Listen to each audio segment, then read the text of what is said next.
Oh,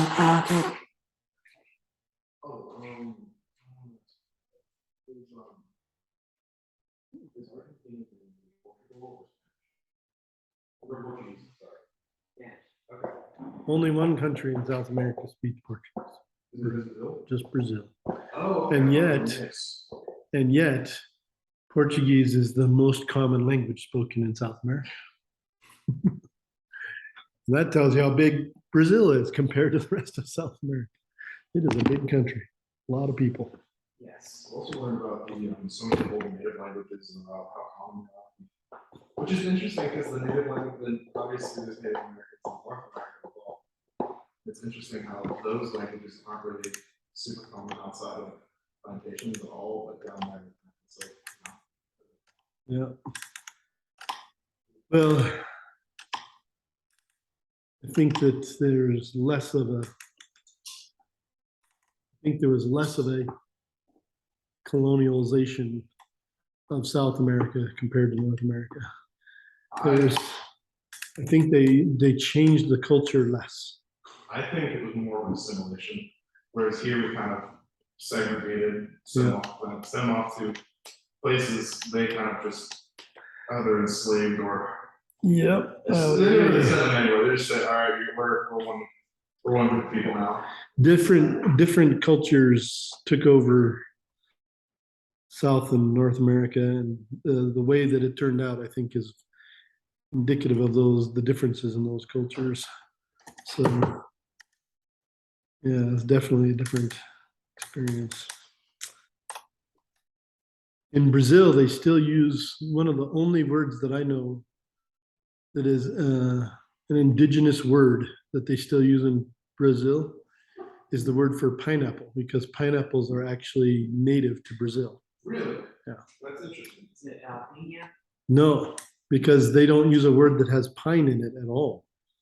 They call it abacaxi, which is that's the actual original word for that fruit. But that's the only word I ever heard in Brazil that wasn't a Portuguese word or some other kind of adaptation. But it's one of the only. Brazil is the only place that pineapples are native to. So they all came from Brazil originally. In Argentina, we don't call it a name that has pineapple in it either. We call it anana. Anana, yeah. Which is also, I think, an Argentine native. The native name for that, yeah. Right. We have plenty of native languages, but yeah. Yep. Abacaxi. That's interesting.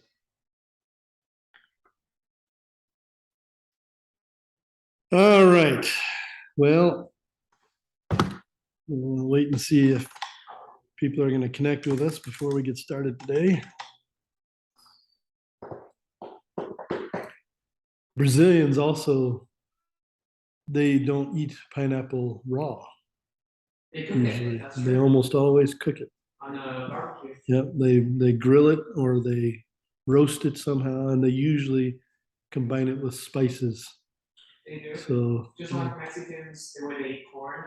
Yep. Same way, but with pineapple. Yeah, and in Brazil they eat corn differently than everybody do. Like in Brazil, corn is like a fruit to them, so they always eat it sweet. It's all like they have ice cream that's made with corn. They have I never got used to the corn flavored ice cream. That was weird to me. But they make kind of a porridge, almost like a cereal soup thing that's with cinnamon and sugar that's really quite nice. And they make these little cakes out of corn. They're kind of like really dense, wet cornbread, but not really. And yeah, everything is. But Brazil is kind of weird that way too. They have a hard time mixing sweet and salty foods together. They don't like that. So if it's dinner time, you eat salty foods, no sweet foods. If it's breakfast, you eat sweet foods, no salty foods.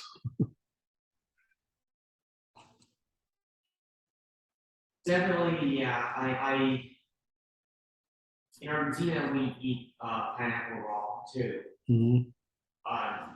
In that sense, we're not like Brazilians. pineapple eats you as you eat it. It's kind of.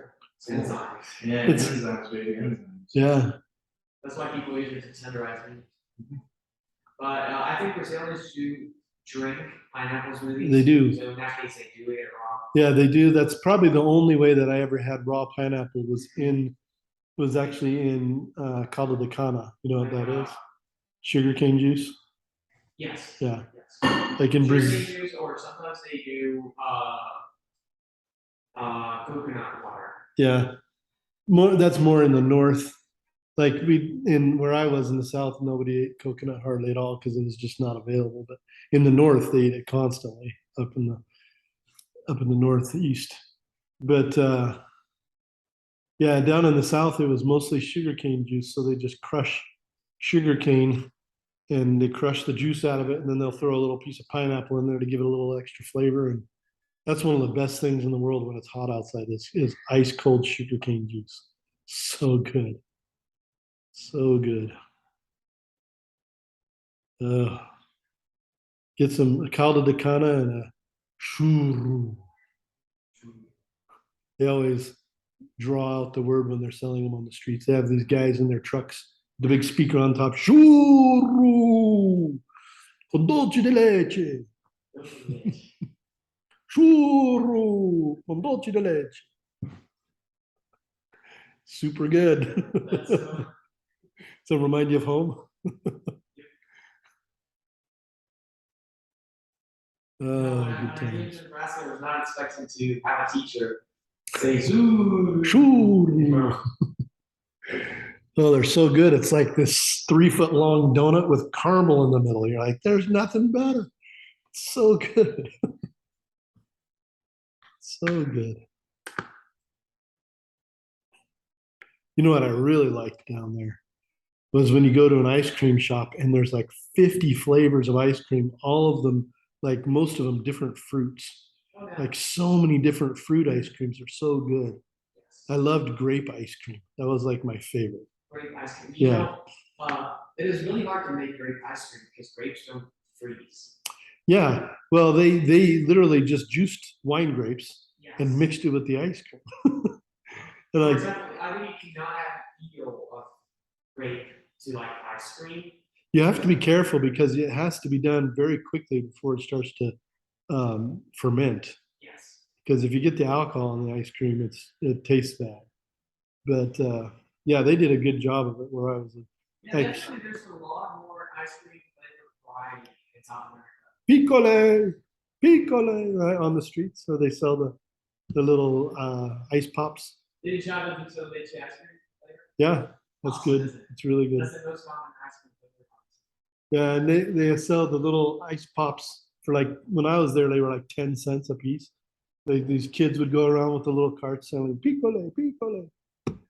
And everything was so affordable there. It was so nice. You could eat lunch for $1 and have really good food. It was nice.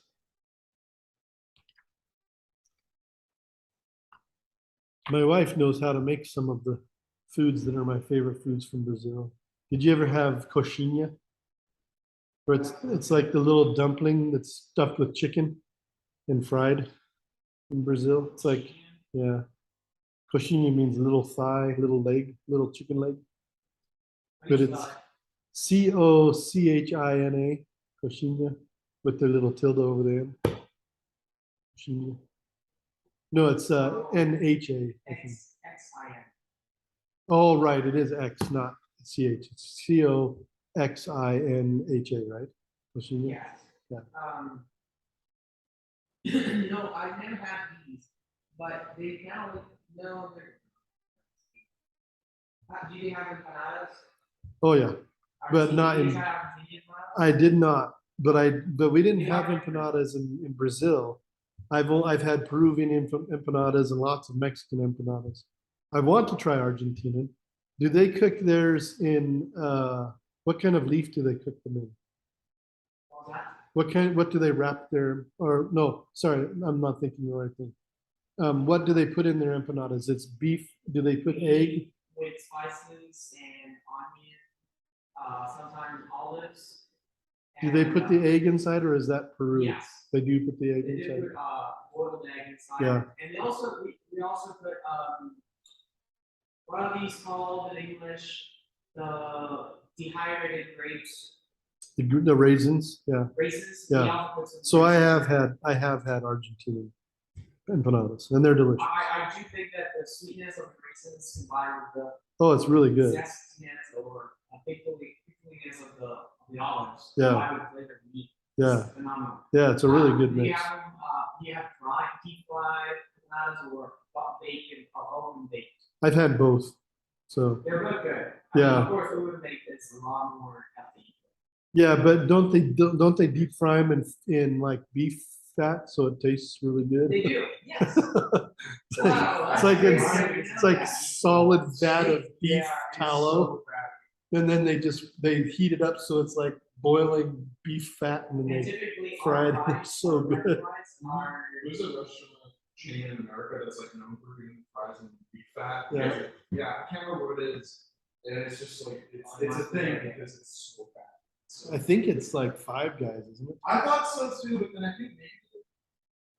No, I think it actually is Five Guys. Yeah, I because wanna it's say- one of these new chains that's supposedly one of the best burgers in America, but they're not healthy. They're just like, forget it, we're going for flavor. Five Guys is good. I've not had them. I've heard they're good. I don't like In-N-Out. Everybody tells me In-N-Out is so good, and every time I go into California, my relatives there take us to In-N-Out. I'm like, this is just terrible food. It's like the fries are always soggy. The hamburgers are just like McDonald's hamburgers. I'm like, Apparently, McDonald's back in the day did beef fat. yeah. Oh, yeah. huge. Yeah, definitely back in the day they did. So, Did you try out on the queijo? oh yeah, Good, isn't it? oh yeah. In fact, I've had that here. I've made that here. That's good. I bet you can get all the ingredients. It's hard to get. It's hard to get the Not cheese. no, the flour, the cassava flour here. That's really hard to find. But if you can find it, like there's a health food store here in town that sometimes has it, so you can do that. But yeah, usually it's hard to find the right flour because it's not made with wheat flour. It's made with what do they call it? Tapioca, mandioca. What do they call that in Tapioca. Spanish? Is it tapioca? Or is it Manioca. manioca? Manioca. Yeah. Tapioca is something. Tapioca is the pasta made from manioca. So Tapioca is those bubbles and bubble tea are made. Yeah. yeah. Tapioca pudding uses the same I pasta. have. So good. It's weird, but I like it. It's essentially just a pasta made with manioca Yeah. flour. And in Brazil, they eat it straight. Like it comes from the cassava, I think, plant. And I think in Brazil they call it mandioca.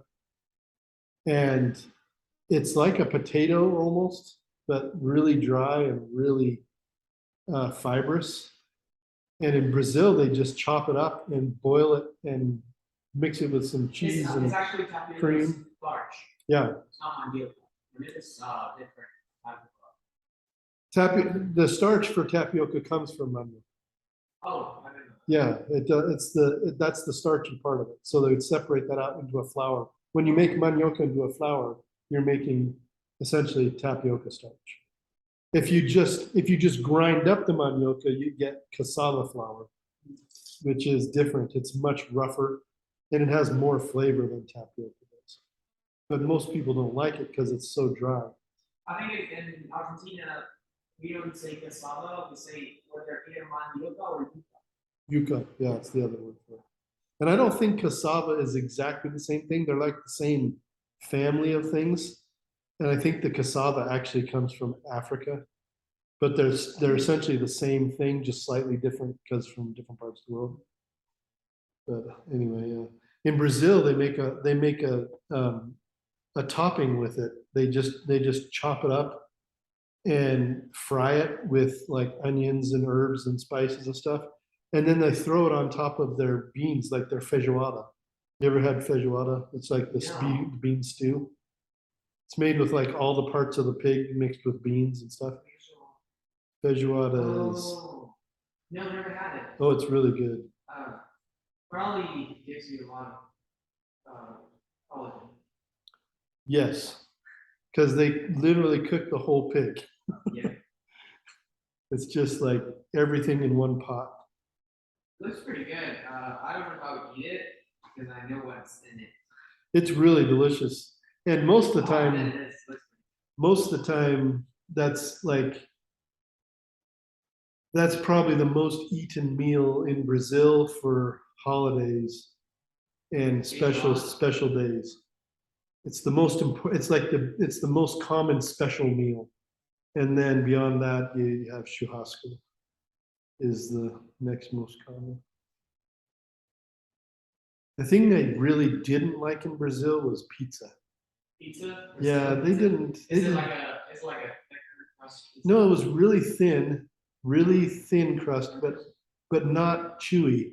Like it wasn't like Italian thin pizza. It was more like a cracker. And their tomato sauce was really just ketchup. It really had very too sweet, and they used a tiny bit of it, so it just kind of it didn't really give a tomatoey flavor to the pizza at all. And so it was just kind of weird. Never got used to it. I wish you would try Argentinian pizza. We're known for having good pizza. Yeah, I've not tried it. I did know a family from Argentina. I think they were from Argentina. They had a pizza restaurant. Here. No, in Brazil, in southern Brazil, near the Argentinian border. And they invited us to eat at their place one night, and we went there to eat. But before we could eat, their daughter went into respiratory arrest while we were there. And so we were like scrambling to save her life. And we didn't end up eating that night with them because we were helping them get her to the hospital and all these other things. It was crazy.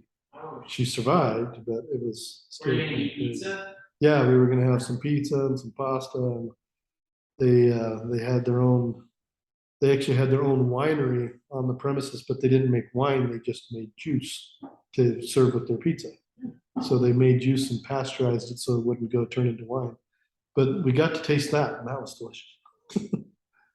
That was really good. Do you like wine? I do not drink at all any alcohol. You any alcohol? Okay.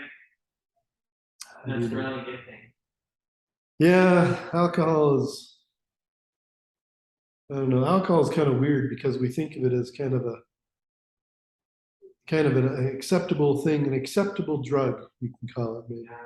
And yet, when people get murdered, they're almost always drunk.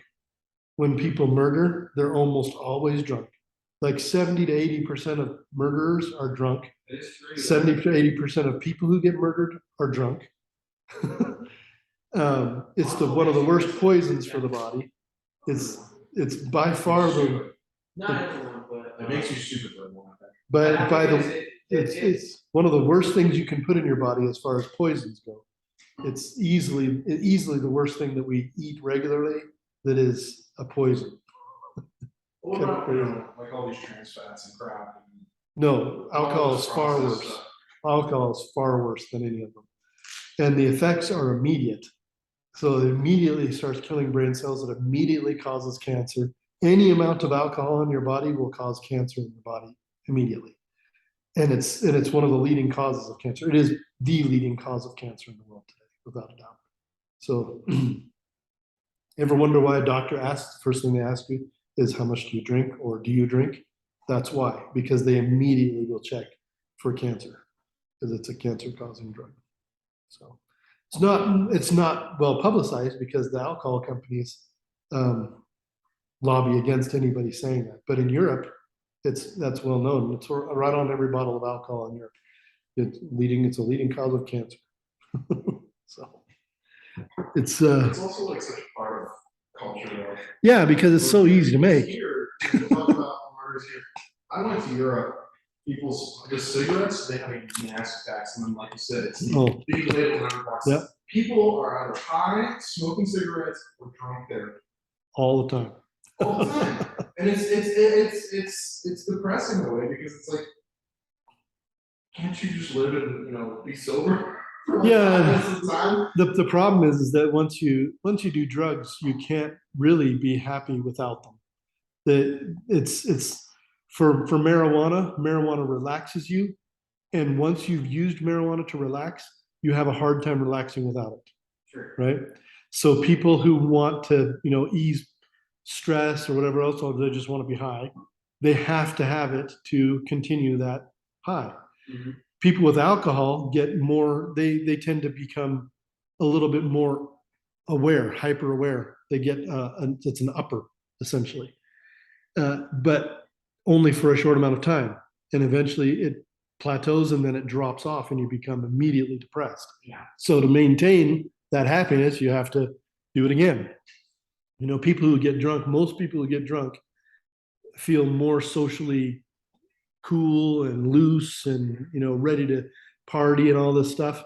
But it only lasts for 30 minutes and then you have to do it. You have to drink again to increase it. And it's diminishing returns. The more you drink, the less it works.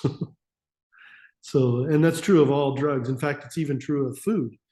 Chocolate is the same way because chocolate has these endorphin causing chemicals. And the more you eat of it, the more you want it. They even compare the effect of chocolate with the effect of cocaine too. Yeah, it's similar. It fires the endorphins in your brain. It's similar to sex. Sex does the same kind of thing. It fires off endorphins in your brain. The more you do it, the more you want it. But if you're doing it just for the endorphins, then that eventually falls off afterwards, right? Something So, that doesn't annoy me a lot is how obviously everything in moderation. Like if you're gonna drink, don't go drink crazy. so much that you get drunk every time. Although personally, I can't see why you drink. You're not going to drink to get drunk. It's like poisoning yourself just a little bit, but not so much that you can actually have fun. That's a different conversation. But everything in moderation, it bothers me so much that we don't recognize the fact that you can be addicted to almost anything mentally if you just feel like you need it. You mentioned food, and like that's a massive one nowadays. Oh yeah. Eating fatty food with salt is a huge addiction. Fat and salt go together so well. And people say, well, fat is flavor. Actually, it's not as much as people think it is. Fat does have an effect on the way things taste because of its smell. The smell of fat is what causes things to taste good when they're fatty. It's because when you heat up fat, it's a what do they call it? It's a it's a type of hydrocarbon, aliphatic hydrocarbon. But anyway, it releases pleasant fumes. This is why whale fat was used to make perfume, right? So cow fat releases also pleasant fumes when it's warm. When you put it in your mouth, it releases those fumes because your mouth warms it up, and those fumes get into your olfactory glands and stimulate your brain. When fat is cooking, when you have butter cooking or bacon or beef, you smell that. That's what it is. But it's not actually flavor, it's actually aroma because it's an aromatic hydrocarbon. That's what they call it. So it's an aromatic hydrocarbon. Aromatic hydrocarbons always do that. Salt, also people say that's seasoning. Well, salt actually has really little to do anything to do with flavor as well. Salt opens up the glands on your tongue and allows other flavors to get in more easily. So salt itself is not an actual flavor. It's just a doorway to flavor. The actual flavors come from more complex things, complex carbohydrates for the most part. So you have all these plants that have these interesting smells and flavors, and those get into your tongue when you have salt combined with them. When you open up your olfactory glands because of fat and then you add herbs to it, it makes the flavor better. But the science is kind of strange. The reason that meat tastes so good when it's cooked well is because when it's cooked well, it caramelizes the carbohydrates and that turns them into kind of a sweet, savory. You get a bit of umami, you get a lot of umami, and you get a lot of sweetness together. And umami and sweetness is a huge thing for the human brain. So it's kind of interesting. A lot of chefs are like Gordon Ramsay being one of the most famous TV chefs in the world. He's famous for oversalting things. He puts too much salt on everything. And part of that's because he's British, and that's just British That's people their do favorite that. salt. That's their favorite season. I know, it's their favorite They, season they, for they, everything. they, They literally, like, a third of the world was placed. That's They right. didn't like it. they literally tried to conquer the entire earth, and salt was their thing. And they're surrounded by salt. But anyway, um, you do realize why they actually went to the Far East is for pepper, Mhm. black pepper, and not because of the flavor, but because black pepper, when you pack meat in black pepper, flies don't go near it, so you don't get maggots in the flour. You don't get So maggots in they'll the go meat. to- Flies and maggots will go to salted meat, but not black pepper. They will go to salted meat before they'll go to peppered meat. Yeah, but salting a meat is good. It also will deter many animals, including flies and maggots, but not as well as pepper. And pepper and salt together are the ultimate. They're the ultimate way to pack meat. So, and of course, the natives of the natives of the Americas knew that. They started making pemmican thousands of years ago, and pemmican is essentially berries and black pepper and salt pounded into meat. You watch the YouTube channel Townsend's? Is he the history of food guy? Yeah, he does Yeah. like, a lot of like historical Yeah. food and stuff. Yeah, he's really interesting. He's really cool. He's like, let's make a meal like it would be in like 1200, and it's like this terrible meal. Yeah, but you know, he usually kind of gives it like a pretty good shape. Yeah, he does. So it's- He does. I actually really like him. He's fun. I like how he like finds these ancient tools to do things with and stuff. You're like, that's amazing. He's super cool. All right, looks like we're just the three of us today. Nobody's getting on here, and we're already at 1:30 here.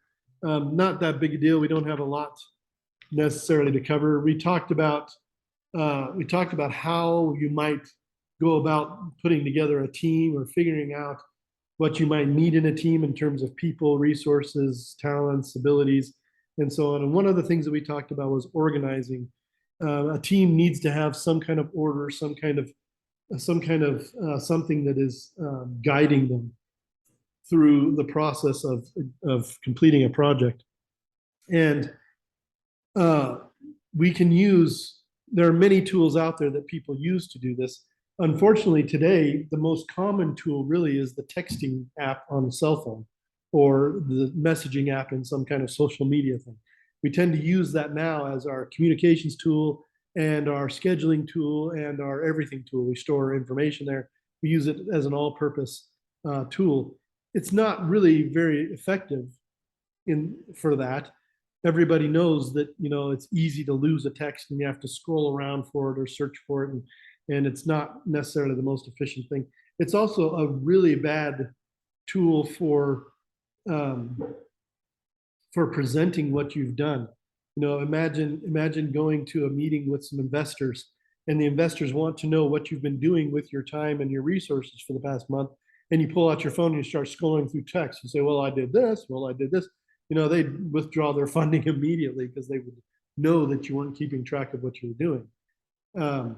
So organizing your time, your resources, your scheduling your different activities, your different project nodes or whatever, the different things that have to get done is important, and it's important to understand the tools that are available out there for you to do that with. So in this chapter 2 of this book, they actually talk about 3 separate tools, I believe. The first tool that they talk about is the well, they I don't remember if they actually, yeah, they do kind of talk about it, but it's essentially the task list, right? So as you're putting together a team and you're starting a project and you've gotten to the point where you understand what you understand kind of what the problem is that you're trying to solve, or the project, you understand the overall project idea, you start to put together a list of things that you think are going to need to happen to get this project done. So you start listing up, well, we need to do some research. We need to talk to 3 companies that do things that are similar to this. We need to get together and hire a technical drawing expert. We need to do this. Then there's also the parts of the design process that you have to include in here. You have to say, well, we're going to put together some prototypes. We need to do this. All these things. You sit down and you make a list of all the things that you think you might have to do over the course of the project. Now, for a small project, that may be 10 or 12 things. That would be a very small project to have 10 or 12 things. Like making a peanut butter sandwich has 10 or 12 things. Okay, so we're talking a task list needs to have probably more than 10 or 12 things for a real project. For a big project, this can be 10 or 12,000 things on a task list. And then you start to organize that task list. Well, these 4 or 5 or 10 or 15 different tasks all belong together because they're all part of prototyping.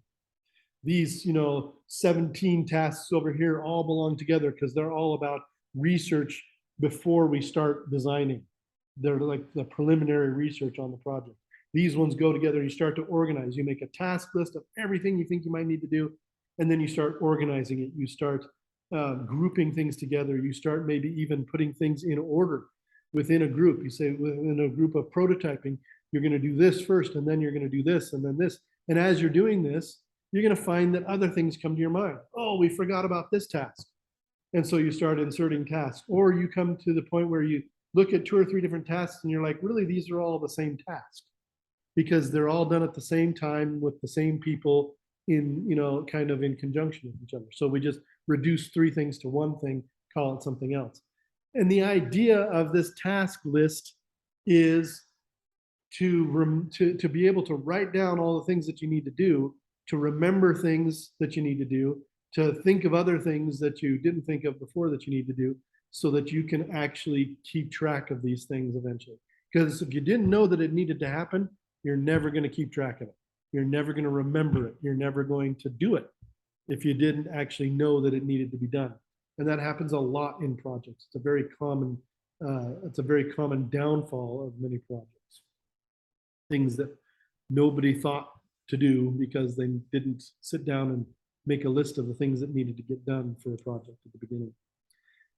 Once you're done with that task list, the real work begins, because then it's time to start scheduling those tasks, to make a plan for how you're going to actually carry out this project and get all those things done in a reasonable amount of time with a reasonable amount of resources, and to do them reasonably well, right? To get these things done reasonably well. And there are 2 tools that can be used for this. These tools, usually people will use one of them and not the other. And usually they'll use the first one, which is called the Gantt chart, and they won't use the second one, which is called the PERT chart. And there's a reason for that. Both of these charts, one called the Gantt chart, one called the PERT chart, are essentially charts for organizing tasks.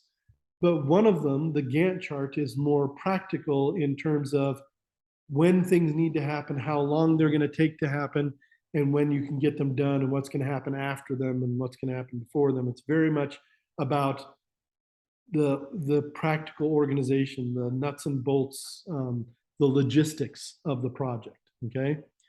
The PERT chart, which is also called the CPM chart, is more about somebody who's trying to make sure everything gets done. They have this map that helps them to understand what they need to concentrate on. So these things have different purposes. They're related to each other, but they have very different purposes. So let's talk first about the Gantt chart. I'm going to bring this up here on the overhead screen so that we can see it. We're going to look at Gantt charts here.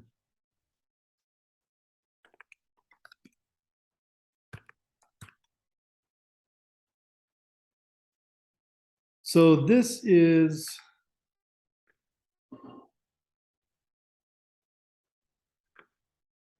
a very, here is a very simple Gantt chart that hopefully will be coming up here soon.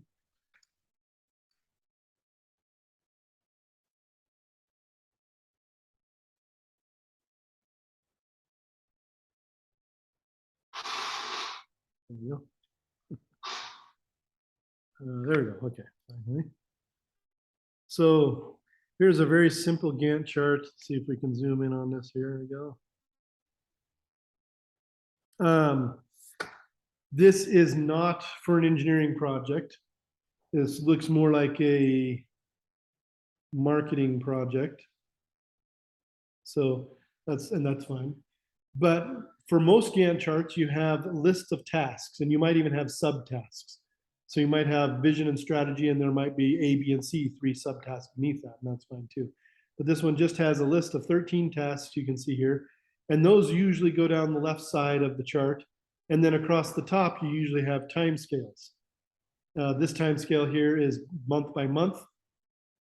Sometimes it's week by week or day by day or year by year. Sometimes it's minute by minute, hour by hour. It depends on the resolution that you need to make sure that things are getting done, that things are, you know, that you can see how the flow of the project goes. Yes, sir? No, but Mike was saying that a good example of that be the Mars rovers when they have them land autonomously because they Yes. need it to be exactly happening in this way when they code it. Absolutely. Absolutely. And they do actually write out Gantt charts for the Mars rover actions, especially when they're doing things like landing it or launching the little helicopter on it or something like that. They definitely have a very specific Gantt chart that says this has to happen here, this has to happen here, this has to happen here. And all of those things are adhered to, then their Gantt chart is actually coded into a program. And this is a very common thing for programmers. When programmers are creating control programs to control equipment, the Gantt chart method is probably the most common method. In fact, there are programs that are designed so that you don't actually write anything. You literally just drag bars around and say, this is where this happens, this is where it begins, this is where it ends. And this is where this begins and this ends. Not only programming, this also reminds me to video edit. Yes, video editing is designed this way now as well. It didn't used to be. It used to be that you had to code. You had to say frame 453 to frame 768, you know, and that had to be in some kind of a loop or some kind of a structure in your programming, and that's how you did video editing digitally before. Yeah, and I actually have done that. Yeah. Believe it or not, I have actually done literal tape cutting editing before. Not for video, but for audio. I actually did it for audio, for audio editing, not video. That was probably high school. Yeah. We actually, my friend and I, he actually had a 8-track recorder, which used cassette tapes, audio cassette tapes. So you could record, we would record ourselves playing trumpets together, and then we would go to another track and we would record ourselves playing trumpets with ourselves. Sampling? Yeah. So that's track recording, and we actually did that using tapes. So crazy. Now you can do that with button. Oh yeah, that's for sure. For sure. I think his track recorder cost him a few $100s. It was not cheap, and he bought it used from a recording studio guy. And we had a lot of fun with that. But back in the day. Yeah, in fact, when I was a DJ in high school, we used multiple tape decks and multiple CD players that all went into a big mixer, and we actually had to hand mix it using slide controllers, right? Anyway, moving on. So yeah, so this kind of idea has definitely made its way into the digital world, into the coding world. So one of the programs that I've used that literally uses a graphical user interface like this is called LabVIEW. And LabVIEW, I believe they actually used LabVIEW on the first Mars rover, because it's so graphically easy to manipulate things like this. You literally just kind of wire things together and then drag and pull and stretch and everything else. So anyway, in this particular Gantt chart, you can see that at the beginning of the project, we're at the beginning of April, and you can see that there are 1, 2, 3, 4 things starting at the beginning of April. Now, each one of these four things is very different in its length of time that it takes, right? The first one, vision and strategy, takes a month and a half. The second one hardly takes a quarter, third of a month, right? And then it has this, excuse me, then it has this loop, this return loop. Then this one down here, initial marketing up to ALKAS open day, goes for 3 months and change. And it again has a loop, right? Essentially has a return loop, yes. So if it's gonna loop at it, just the way that one's written, does that mean it needs to be done again and do it again afterwards? So the loops can mean different things in different contexts, and I don't know what they mean in this context. Essentially, you can use them however you want to. There probably are some rules in different industries on how they're used, but I don't know what they are. For me, anything that I put on here just tells me what's the next thing that has to happen, or that something is dependent on something else. Because in the Gantt chart, you don't really know that this has to finish before this starts. But if this is the case, if that's how they're using this loop, then this one has to finish and this one has to finish before this one and this one can start, right? In other words, if this one is going longer than you expect it to go, which happens, then you have to push everything else that depends on it down the road again. So you have to redo your Gantt chart. So that's usually what these things mean. This one right here, for example, is connected, to the start, and then has this arrow to this one. So that would mean that this one has to be complete before this one can start. But you can also see that there are several things happening at once throughout this project. That means that you either are multitasking as an individual, or that you have different groups or different individuals working on different things simultaneously, right? So other things that you can include in here, sometimes people actually write the exact amount of time, 2.2 months or 2 months, 3 days or whatever. They'll actually write that in there. Sometimes they'll write the group that's in charge of whatever task this is. But so this might be group one, this might be marketing group, this might be technical group or whatever. So Gantt charts can get quite complex. They can also be quite simple, and they can be anywhere in between. But it's essentially a calendar that shows the order of things. It shows when things overlap. It shows the length of time that things are going to require. And it should show you the overall project flow. It should kind of show you how things are going to flow through the project in a fairly straightforward way. It's not the best way to show flow, but it kind of shows how things are going to go. Feels like I would only use this for just parts of the project, not the entire thing. Yeah, and that's very common. Doing a list like this one with 40 items, it would get pretty chaotic. It can get extremely chaotic. In fact, let's take a look at.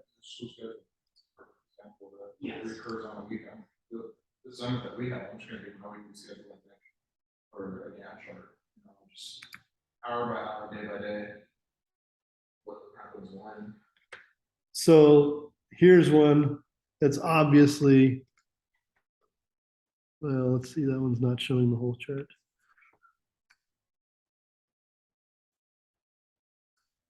There are some that, I mean, you can see Gantt charts online that are extremely complex. Here's one. Right? You look at this and you think, is that really going to help me? Doesn't seem like it's going to really help me that much, right?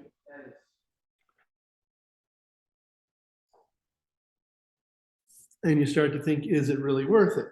Well, I think that, well, in my experience, Gantt charts are the most commonly used tool for organizing teams because they're easy to build, not because they're easy to read. Okay?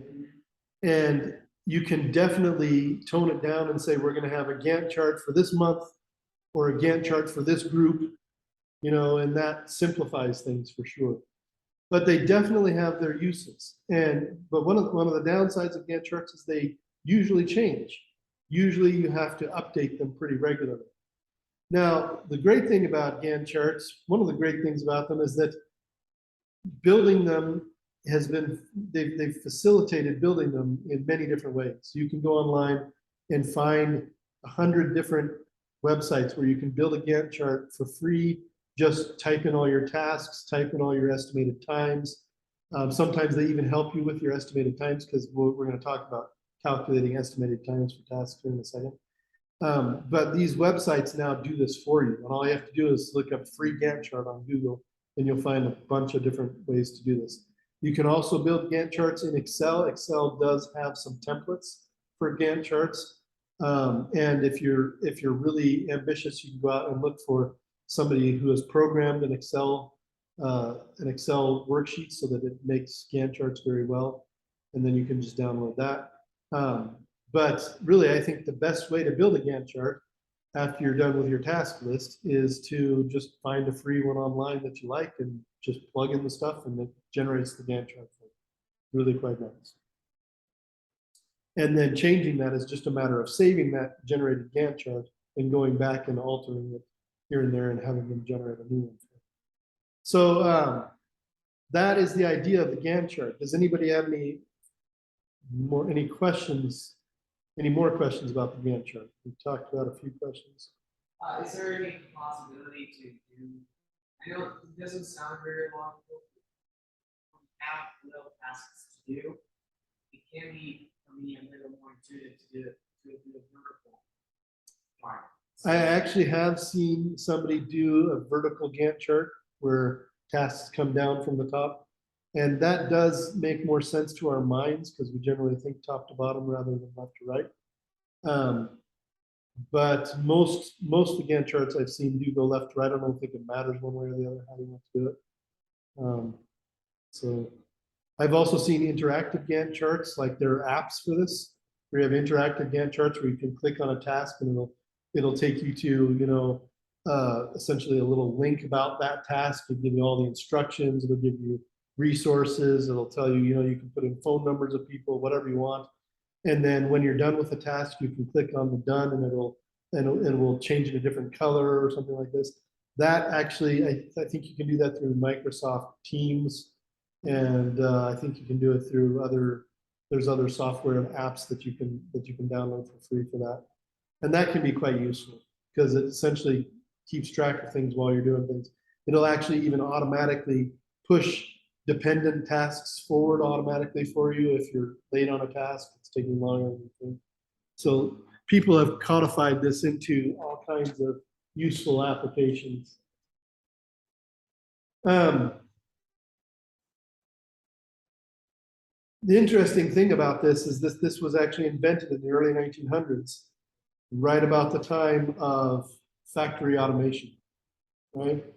And this obviously has uses in factory automation, obviously. So anyway, that's the Gantt chart for you. Now, in order to be really effective in building a Gantt chart, you do need to be able to estimate how long it's going to take to do something. And you need to be able to do that effectively.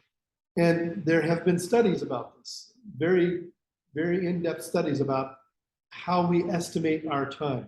I tend to be a person who always underestimates how long it's going to take to do something. I always say, oh yeah, like a month ago, I told my wife that in a week she'd be taking a bath in a new bathtub. And I'm just barely finishing the tile on the last wall this week. And I still haven't finished plumbing it. So she won't be in this thing before the end of the month.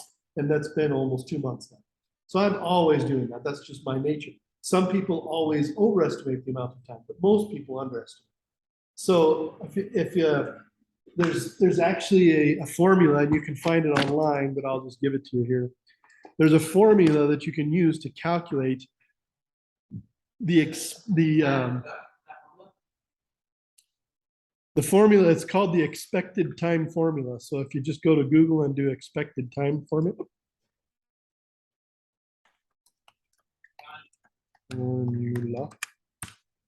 So the expected time formula looks like this.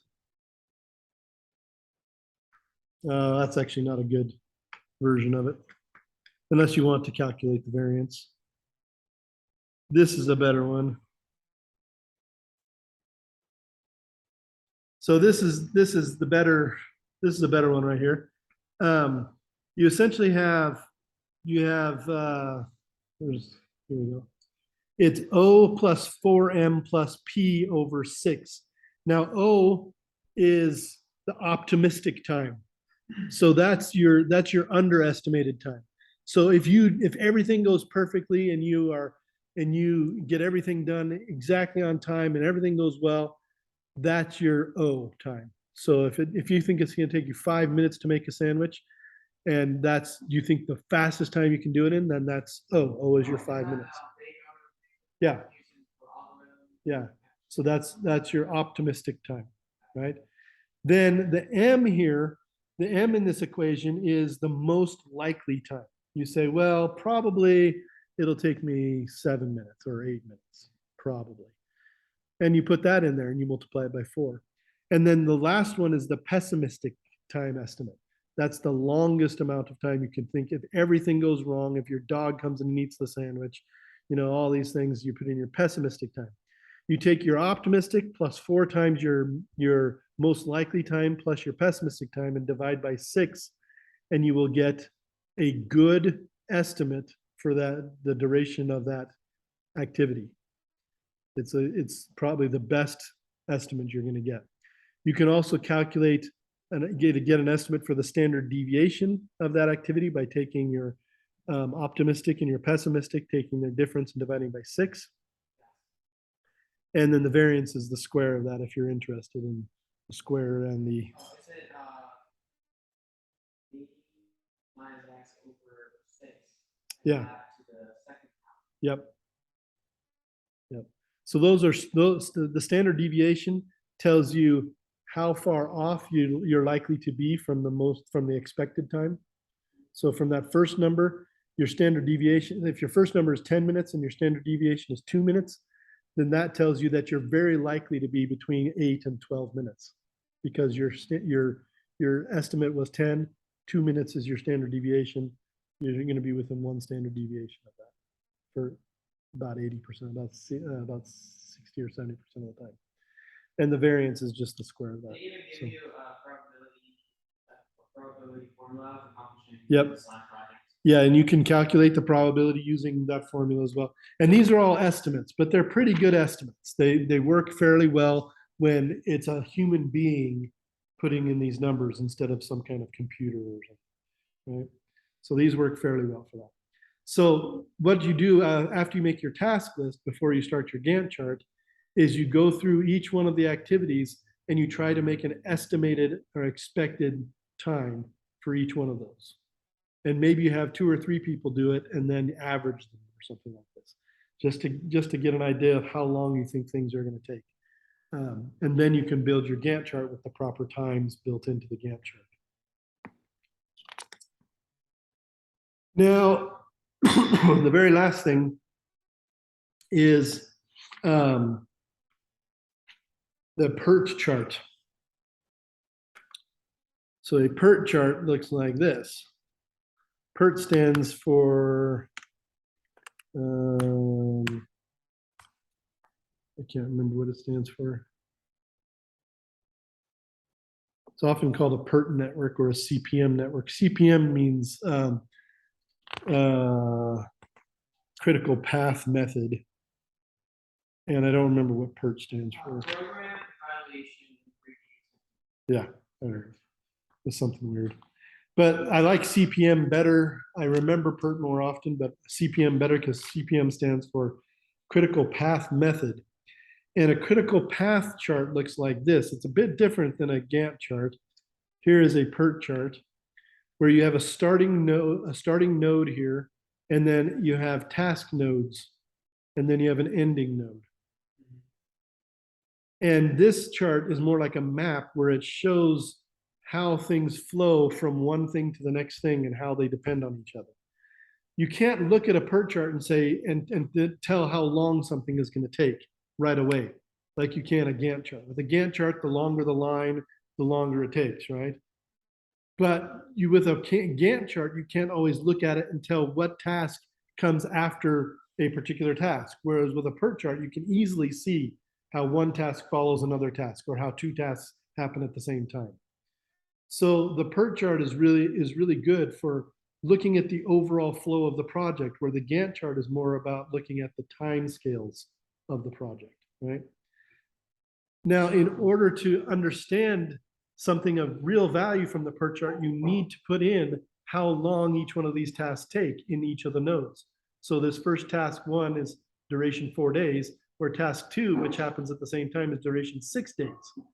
So when you look at those, they look like they're going to take the same amount of time just from, an immediate look, but we can see for task 2 is going to take 2 days longer. The difference here is that you can actually, if you can organize your project with a PERT chart, you can go through any individual path, follow this map through on any path, and see which path takes the longest.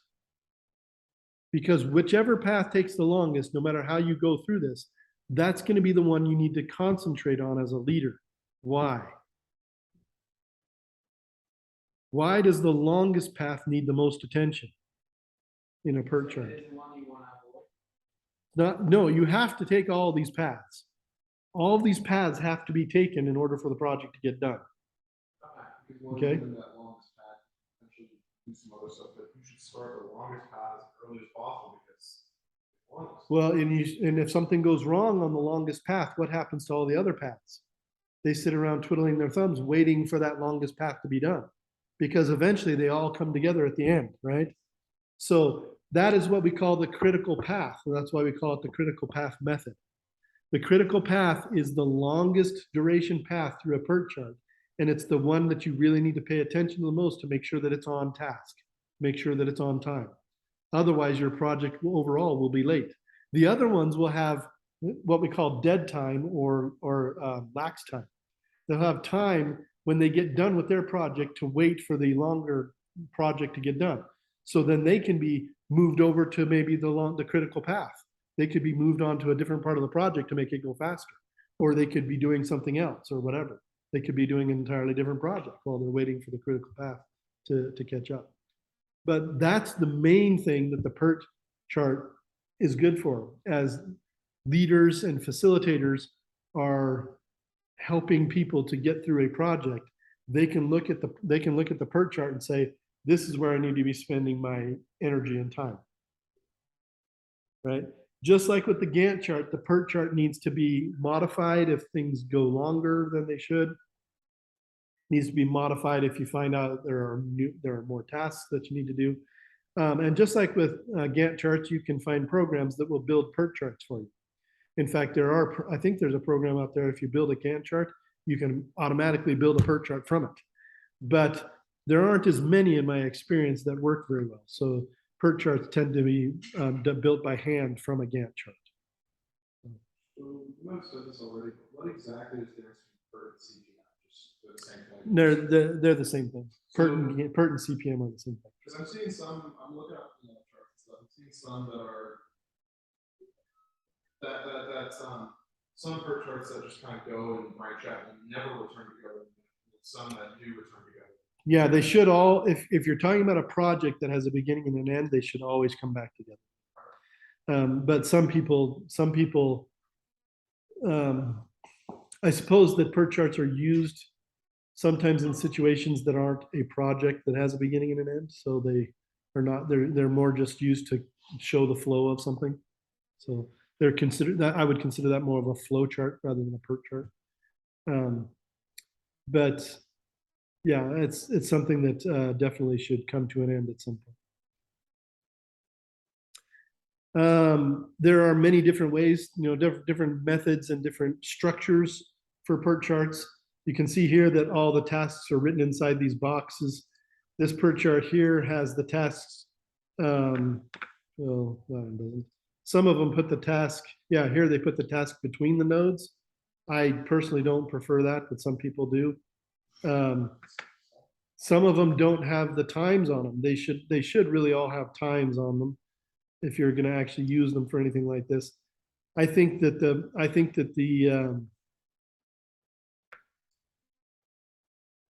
Here's one for computer programming, actually. No, what is that for? No, so this one is actually using a specific method where they put in, kind of a matrix of numbers that represents the time and also represents what is dependent on it and other things like that. So you have, so in here you have slack times written for each one of these things. And that means that, there's a slack time of 0. Whenever there's a slack time of 0, that means that you're on the critical path. So you're on the longest path, slack time 0. The other ones all have slack time where they can wait or they can take extra time. Yeah. So anyway, that's the Gantt chart and the PERT chart and their kind of strengths and weaknesses, their uses. That there's homework on this, I believe. I don't remember what. Yeah.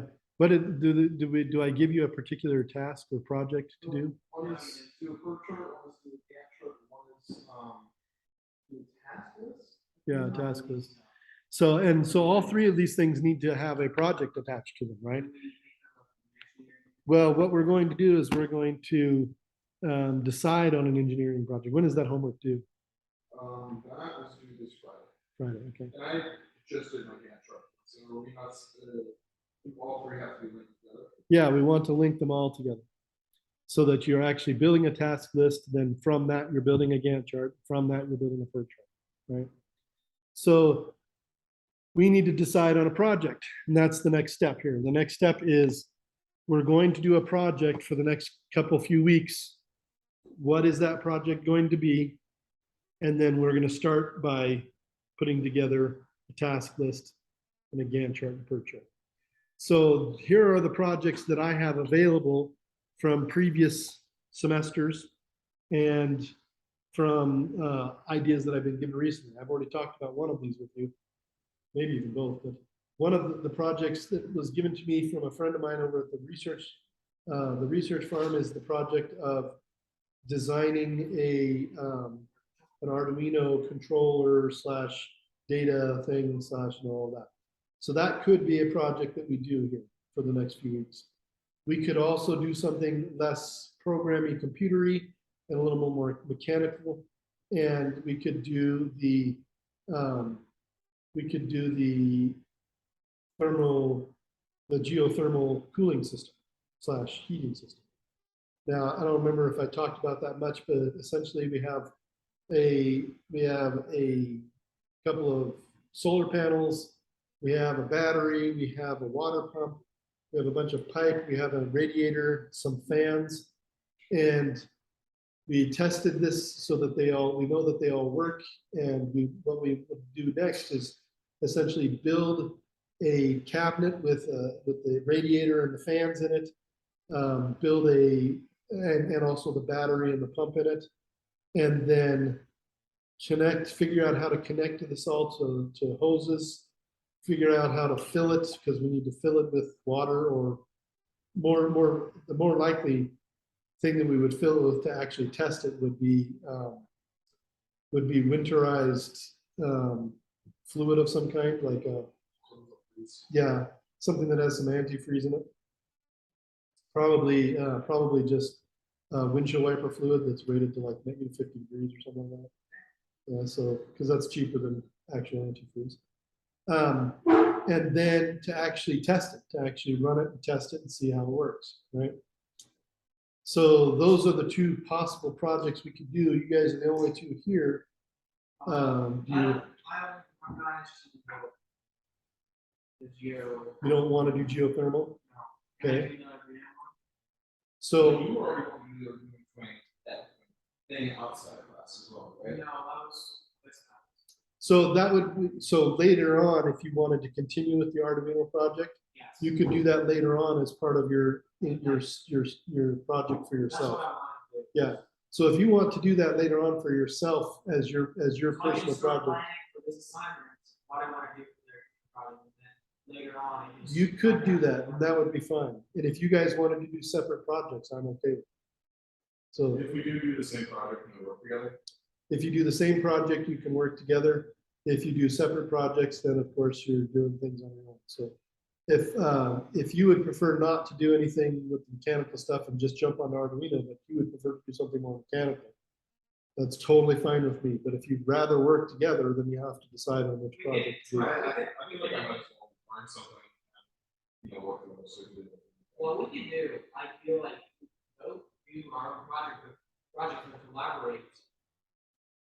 Well, there wouldn't be much crossover between those two projects. We'd have to find something else. But if you're willing to jump onto the Arduino project, Just because the mechanical thing, I'm not really be stepping outside my comfort zone too much. I don't think. well, I would agree with you that, doing, I should. yeah, I don't really know how to work with concrete. that's something that's easy to learn. So, okay. So if we're doing this project, then the problem statement, the problem that we're trying to solve is essentially this. We want to be able to take data, voltage data, from a sensor in a field, so out in the middle of nowhere, and save it to an Arduino system of some kind, and also upload it to the internet somehow, right? That's the basic idea. And if we get that worked out, fairly well, fairly quickly, then we can add to that project. We can do more with it, right? But that's the basic idea now. We want to take voltage data in a field. Translate it to numbers. The voltage is a number, so that's easy, Yeah. right? The Well, Arduino. translate it to something. Maybe online. We can probably find that code online. Yeah, you'll definitely find. Upload stuff online. Yes, you will definitely find a lot of your code and a lot of resources by doing research of what's been done out there, right? So this is not something you'll have to do from scratch, but you do have to do the research. You do have to go out there and figure out, who's done this, what's similar, but things that are associated with that besides just programming the Arduino are what interfaces are we going to use? Because there are interfaces. The Arduino itself is just a chip, essentially, with a bunch of connectors on it. And you need to figure out, well, how do I go from a voltage to a digital storage thing? Because, you store things on the chip digitally, but you're getting an analog number out here. You got to figure out how to go from analog to digital. You got to figure out how that digital thing is stored, because that's a whole different connection that you make with the Arduino. You tell the Arduino to read something from an input, and then you tell it to write it to an output. But we also need a sensor. So the sensor you'll definitely need eventually to test it. But for now, we can test it just using a voltage. We can just provide a voltage, right? So we don't actually have to use. Eventually, we'll test it in the field. But those are things you have to figure out. Input, output, physical hardware, input, output. You have to figure out how the numbers are going to flow through this. You're going to have to figure out power. You're out in the middle of a field. You're going to have to power this thing. How are you going to keep this powered all the time? Because we're taking measurements every day for months at a time. You don't want to go out there and have to change batteries all the time, maybe, or whatever. Maybe you can find a battery big enough and a system that draws a small amount of power that you can just have one battery for 3 months and then go out and change it. That's fine. Maybe you have to go to solar. Maybe you have to use some other thing. You just have to figure out how you're going to power it. You have to figure out how it's going to be protected from the environment. Rain, hail, wind, animals, whatever, dirt, insects, everything, that has to be all designed and implemented, right? And there are maybe other things that you need to consider. How do we keep, let's see, how do we know where to find it in the field? You ever try to find something in a cornfield? It's extremely painful to find something in a cornfield. So we're going to have to make sure that we know how to find it in the cornfield in case we need to go out and do maintenance, or when we need to go out and take it out of the field before they harvest, so it doesn't get run over, or things like that. Safety issues. Typically, these expensive sensors are tolerable. corn. Not necessarily, sometimes. I don't know what, the thing is, I don't know which kind of sensors. we're using. Yeah, so yeah, sometimes sensors do stick up above the corn, sometimes they're buried underground. In fact, most of the time they're buried underground. Yes. So that's definitely needs to be taken into account. You need to understand some things about the sensor. Can you have this electronics box within, a meter of the sensor? Does it affect the sensor? That's a possibility. Can you have, if you're going to use solar panels to power this, is that going to disrupt the water flow around the sensor because the sensor is detecting water? So if you're blocking water from coming to the sensor, then you're affecting the measurements, and that can't happen either. So there's all kinds of things to consider, and those are all things that you need to consider when you're putting together a task list. You need to say, oh, we need to think about building a cabinet, or buying a cabinet, or designing a cabinet, whatever. We need to think about this, we need to think about this, and these are all linked to things that have to be done. And then you build your task list, right? And then you leave the task list for a little bit, and then you come back to it with fresh brains, and you say, oh, we forgot this, or maybe that's not so necessary, or maybe these two things are just one thing. And you build that task list for, I would say, in these 2 or 3 sessions of, maybe 20, 30 minutes to build a task list. Brainstorming, tasks, Yep. and then Yep. we just nail them down. Yep. Whiteboards are really useful for making task lists. And that's actually why I have whiteboards all over the room, so they can be used for things like that. Yeah, so definitely brainstorming is involved. Definitely kind of talking through the project in general. Doing some research is involved with this, because you go out there and look and say, oh, people have done things like this, so we're going to have to do things like they did, right? So yeah, all those kinds of things. Once you've got that task list put together, then the next step is to put in expected times, to calculate expected times to do things. So you look at a task and you say, well, that's going to, building a box or buying a box. If we find a box online that we think will work for us, then that may take 30 minutes to an hour. But if we're going to actually design and build this, that might take 2 days, right? Or we have to put that through the calculation formula and figure out times for all these tasks. Once you've got all those times worked out for all those tasks, then you can build your Gantt chart. So my next question would be, can we have an extension on that possibly? Because that's due this Friday. Yeah, and that's totally fine. If you guys are still working on Friday and you haven't started your Gantt chart and your PERT chart, we'll just push that up to next week. That's fine. So we're actually going to treat this like an old project. We're not for Yep. just assignments. Yeah, the assignments now are going to be, all the assignments from here on out for the book will be tied to this project. Everything that you do in an assignment will have something to do with what you've just been doing in the project. And will be very flexible. As the project goes, so go the assignments, right?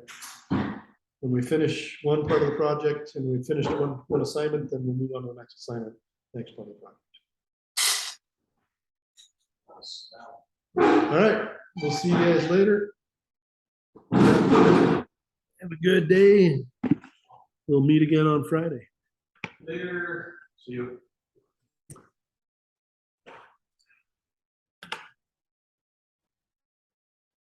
So no one joining us in? Nope.